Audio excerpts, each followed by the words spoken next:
Welcome to part 3 of the 4 catastrophes we face.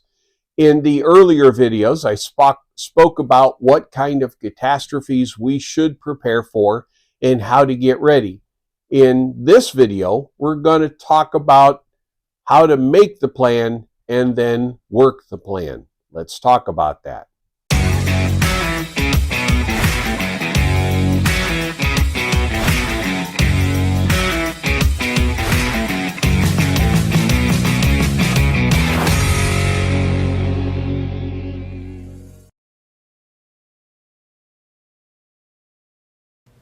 Here's your armed citizen meme of the week. Screen cap it, crop it, and send it to everyone you know. It'd be a lot cooler if you did. Before I get started with the content, I want you to know this is 100% human, 0% AI. I write my own scripts and I record my own videos. And while I got your attention, I'm going to ask what everyone else does. I'm going to ask that you like my video. I'm going to ask that you subscribe to my channel and share it with your friends. And if you're feeling real generous, I have a buy me a coffee link. Toss a few coins my way so I can stay stocked in ammo. Let's get on with the content.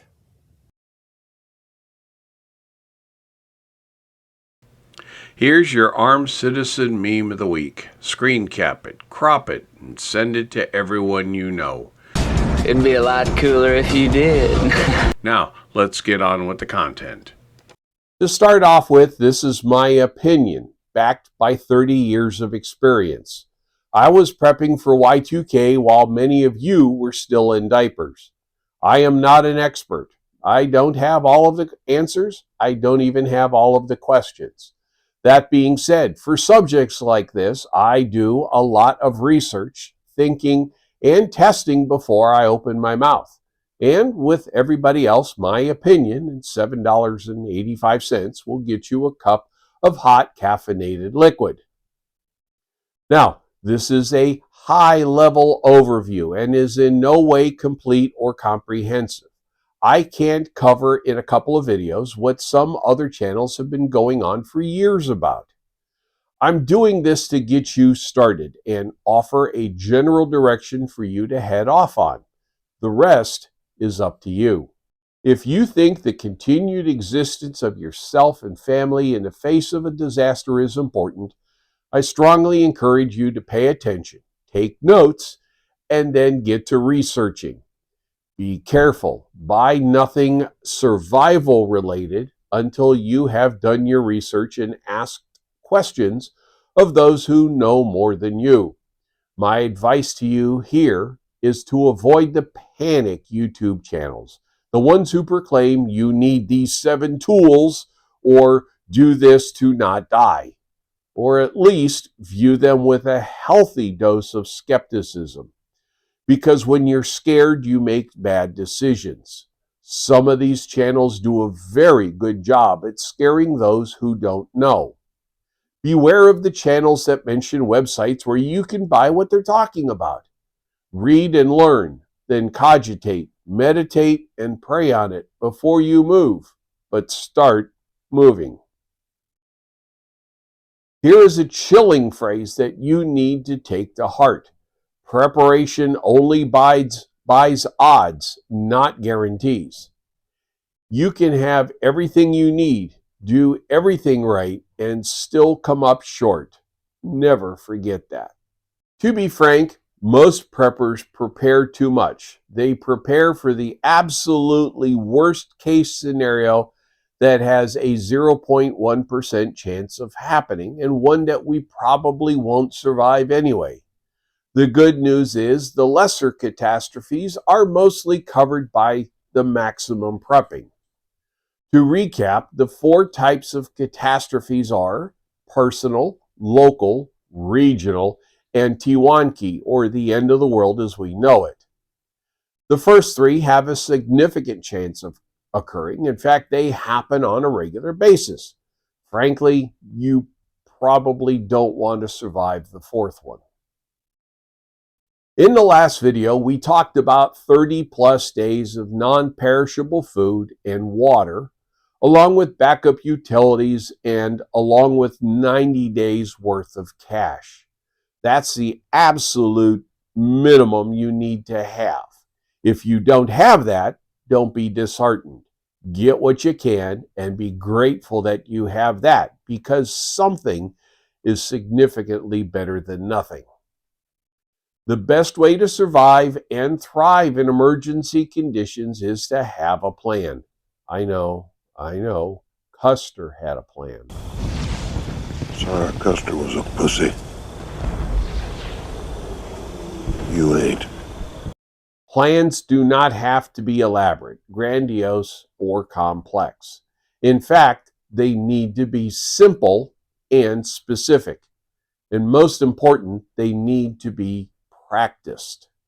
You will also need multiple plans. Plans for power, cooking, sanitation, security, medical, such as first aid and prescriptions, fire, as in something's on fire that shouldn't be on fire, injury, both minor and major, how to collect more water, and multiple more plans to address what you need to do in such situations. Plans are also a moving target. They will change every time you try a plan out. Either you will find out that you don't have something that you need, or you figure out a better way to do it. This is why you test your plans. Also, don't follow it blindly. Don't be like the guy who drove his tractor trailer into the middle of nowhere and got stuck because he blindly followed the GPS. The first step in making any plan is to think about it. Write everything down, and I mean with a pen and paper. You can type it up and print it out later. We remember things better and longer when we write them down manually. Write down the objective of the plan. Imagine your way through it so you can determine what you need to have and what you need to do. Keep it on paper so you have it when there's no power. Come back to it a day or two later and repeat the entire process. Give your subconscious time to work on it while you're thinking about other things. Then you physically work through it, taking notes. Remember in my last video, I said I have a tote with extension cords and a laminated sheet for where every cord needs to go? Here it is. This is a plan. It's simple enough that I can drop that tote by the back door, hand this sheet to an 8-year-old, and I can expect that everything will be laid out and hooked up by the time I get the generator out, started, and warmed up. And if you've never done this before, that's okay. Test one plan at a time. Take your time. Take notes during the evolution, especially the moment something didn't work out or you figure a better way of doing it. Not a couple of hours later, you might forget. There is no rush in practicing your plans. Remember, slow is smooth, smooth is fast. The only time it's time critical is when blood or unauthorized fire is involved. Then, once you think you've got the plan down, start with the contingencies. I have 3 ways to cook food and heat water if my stove stops working. I have a single burner butane stove, 2 actually, backup for the backup. I have a charcoal grill. I even have a double rocket stove I assembled out of some pavers and cinder blocks. I have a butane bottle for the stoves, charcoal, and pulped paper bricks for the grill and the rocket stove. Now that you think you have all of your plans and materials laid out, pick a nice, mild, sunny Saturday and test everything. Act like you've lost all utilities for 12 hours. Power, water, gas. As an aside, don't run to the store if you realize something is missing or broken. Improvise your way through it and call it an unexpected side quest or something. Measure consumables. How long does a butane canister for the stove last? Knowing how many bottles a day it takes to run it helps you know how much of that consumable to stock. When you feel confident enough after testing and tuning your plan 5 or 6 times, run off the grid for a 3-day weekend. You shelter in place like you're snowed in or zombies have control of the roads. Again, record how much of your consumables you've used. Use that to refigure how much gasoline, butane, propane, wood, charcoal, and etc. you need for a week or 3. Also, how much solar generation and capacity you need. After the exercise is completed, now comes the most important part, putting everything back into storage properly so it's where it should be with everything it needs and in such a way that it is instantly ready to go. You want to be like a firefighter here. The first thing they do while packing up after a fire is making sure everything goes back into place as it should. Don't treat this stuff like Christmas lights. Remember, this is only a high-level overview, mentioning the absolute bare minimums. It's up to you to research more, read, and learn. Then cogitate, meditate, and pray on it before you move. But start moving. There you go. Have a plan to handle service and supply chain disruptions. That big plan will have multiple smaller plans to handle the mundane things. Think the plan out. Write the plan down. Then work the plan multiple times in safe mode. In other words, it's not an emergency, to make sure you got it right. Test one plan at a time so you can concentrate on just it. Test your contingency plans if something breaks or a consumable is depleted. Always document where things went wrong and right and update the plan accordingly.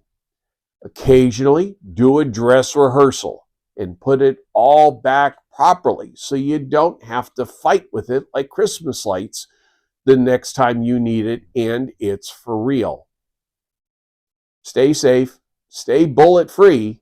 Tell your family you love them every chance you get. Y'all have yourselves a wonderful day. If you made it this far, thank you. If you liked this content, please hit the like button to show your support. Help me get the word out by subscribing to my channel, and don't forget to turn notifications on so you know when I post new content. If you think this content would help your friends, the share button helps you get it out to your social media. Comments mean a lot to me, good or bad. Please leave one. All right, go forth and have a most excellent day.